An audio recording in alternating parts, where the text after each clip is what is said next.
काला साया। यूं तो बनारस घाट अपनी खूबसूरती के लिए बहुत प्रचलित है, पर घाट के किनारे कई राज लिए बैठे हैं। ये कहानी शुरू होती है बनारस के घाट के पास बने ममता निवास से, जहाँ प्रिया लाल जोड़े में ममता के घर उसकी बहू बनकर आती है। आओ आओ बहू, घर को अपने पैरों से पवित्र करो। ममता घर की दहलीज पार कर ही रही होती है कि अचानक एक बहुत गंदी सी बास पूरे घर में फैल जाती है।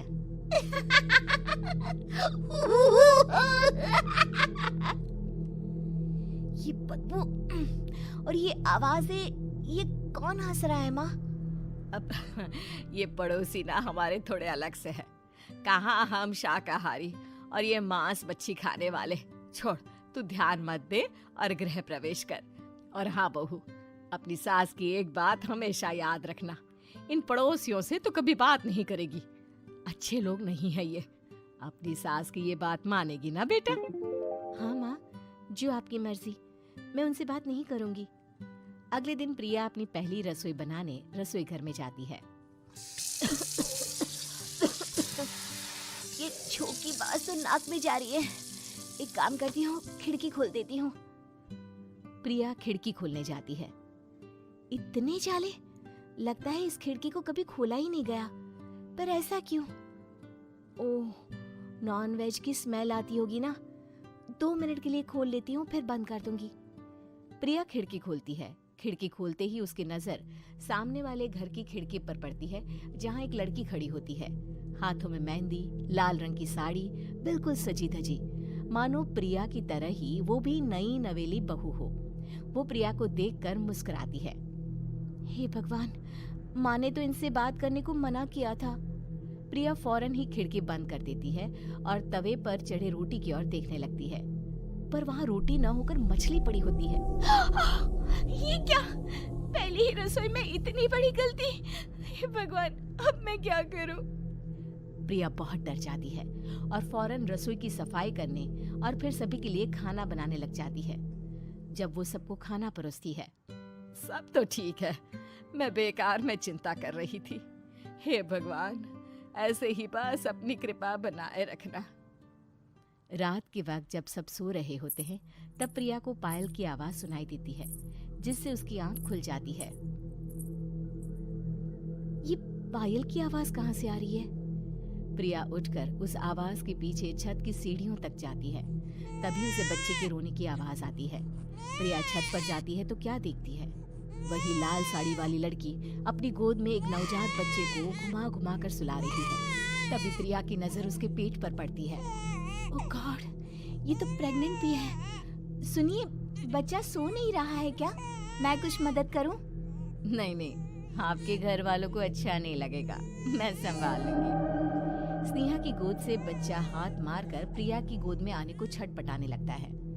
दोनों घर अगल बगल में बने होने के कारण प्रिया उस बच्चे को गोद में ले लेती है। प्रिया के पास आते ही वो सो जाता है। बच्चे का वो स्पर्श रात भर प्रिया भूल नहीं पाती और अगली सुबह वो छत पर कपड़े सुखा रही होती है। तभी उसे एक औरत इशारा करके बुलाती है। स्नेहा कह रही थी बाबू तुम्हारी गोद में आते ही सो गया। मैं गौरी, स्नेहा की माँ हूँ। बहू, घर आना, बाबू को खिला भी लेना। शाम को जब घर पर कोई नहीं रहता, बच्चे से मिलने के लिए प्रिया छिपकर अपनी पड़ोसन के घर चली जाती है और कुछ देर बच्चे को खिलाकर वापस लौट आती है। इसके कुछ दिन बाद ही प्रिया को पता चलता है कि वो माँ बनने वाली है। ममता की खुशी का ठिकाना नहीं रहता।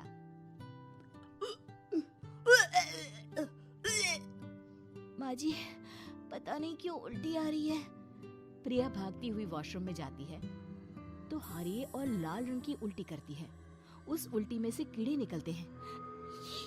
ये क्या? खून और ये कीड़े! माँ! माँ! प्रिया की आवाज सुनकर ममता दौड़ कर आती है, पर बेसिन में कुछ नहीं होता। प्रिया हक्की बक्की रह जाती है।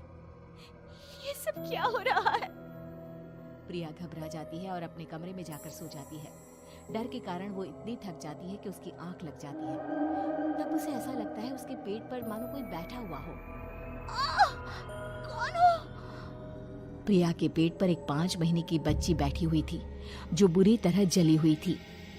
माँ, तुम ही मुझे लाई ना अपने पेट में। मैं तुम्हारी माँ नहीं हूँ। कौन हो तुम? माँ, देखो मैं जल गई बुरी तरह से। 6 महीने पेट में रहने को भी मुझे नहीं मिला।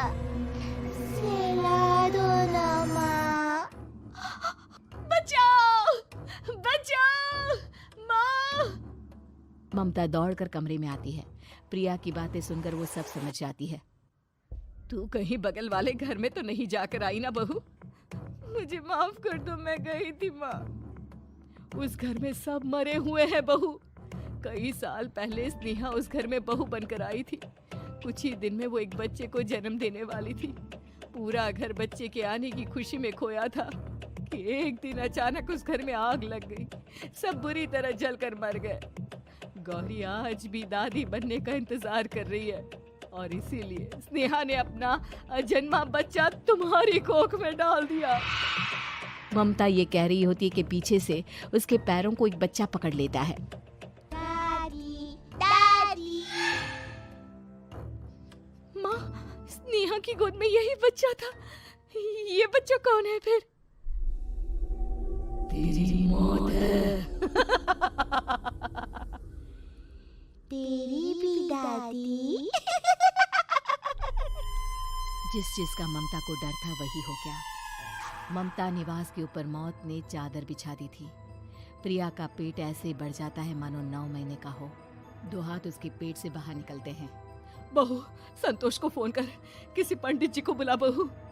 प्रिया का पति भागता हुआ घर आता है। ये तो होना ही था माँ। तेरा पाप तेरे सामने आ गया तो तू सह नहीं पा रही है। स्नेहा घर में आग लगी नहीं थी, माँ ने लगाई थी, प्रॉपर्टी की लालच में। और वो बच्चा मेरी पहली पत्नी का बच्चा है, मेरा बेटा, जो कि उस आग की चपेट का शिकार हो गया था। मैंने तुमसे ये सब माँ के कहने पर छुपाया था। मुझे माफ कर दो प्रिया। तुम अगर चाहो तो यहाँ से जा सकती हो। मैं तुम्हें किसी भी बंधन में रखना नहीं चाहता। मेरी शादी हुई है आपसे, मैं आपको छोड़ नहीं सकती, पर उससे पहले हमें स्नेहा, उसकी माँ और बच्चे की आत्मा की शांति करवानी होगी। संतोष और ममता गौरी के घर जाते हैं। अंदर सब कुछ जला हुआ होता है। जमीन पर जली हुई लाशें बिखरी हुई थी। ममता रो रो कर अपनी करने की माफी गौरी से मांगती है। प्रिया स्नेहा के घर वालों का अंतिम संस्कार करवा देती है और ममता निवास फिर से आत्माओं के साए से मुक्त हो जाता है।